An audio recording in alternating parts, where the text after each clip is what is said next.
क्या दोस्तों आपको डर लगता है? क्या आप भूतों पर विश्वास करते हैं? आज मैं एक ऐसी ही भयंकर भूतिया कहानी आपके समक्ष लेकर आया हूं, तो लिए सुनते हैं भूतिया कहानी। गौरव हिमालय के पास के छोटे से गांव में रहता था। उसके गांव के आसपास घने जंगल थे और एक छोटी सी नदी भी पास थी। रात को जंगलों में घूमने वाली आत्माओं और भूतों की कहानियों को सुनते सुनते गौरव बड़ा हुआ था। एक दिन गौरव के दोस्तों ने उसे गांव की सीमा के बाहर एक पुराने सुनसान घर पर जाने के लिए उकसाया। उनके दोस्तों ने कहा कि उस घर में कई साल पहले मौत हो गई एक महिला की भूत घूमती है। उसने अपने दोस्तों की बात मान ली और उस घर में जाने के लिए राजी हो गया।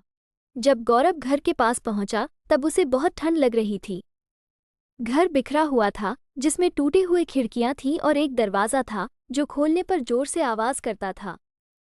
गौरव सावधानी से दरवाज़ा खोला और घर में दाखिल हुआ। घर के अंदर का माहौल बाहर के जैसा भयानक था। छत से जाले लटक रहे थे और हर कदम पर कुछ न कुछ सामान बिखरा पड़ा था। अचानक गौरव को ऊपर एक आवाज़ सुनाई दी।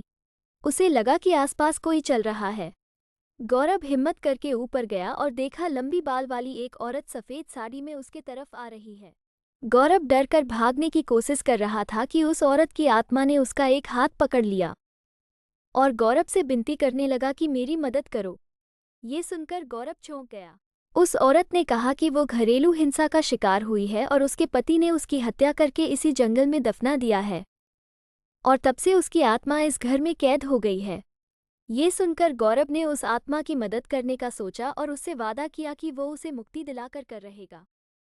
गौरव अपने दोस्तों की मदद से उस आत्मा की शरीर को ढूंढता है जो कि उसे एक पेड़ के नीचे मिलता है।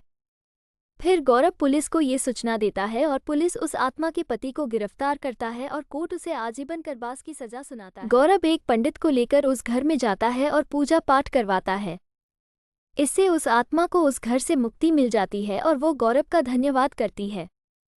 गांव वाले सभी गौरव के इस कारनामे से प्रसन्न होते हैं और उसे इनाम देते हैं। तो दोस्तों, कैसी लगी आपको कहानी? ऐसे ही कहानी सुनने के लिए चैनल को सब्सक्राइब कीजिए और कमेंट कीजिए कि आपको कहानी कैसी लगी।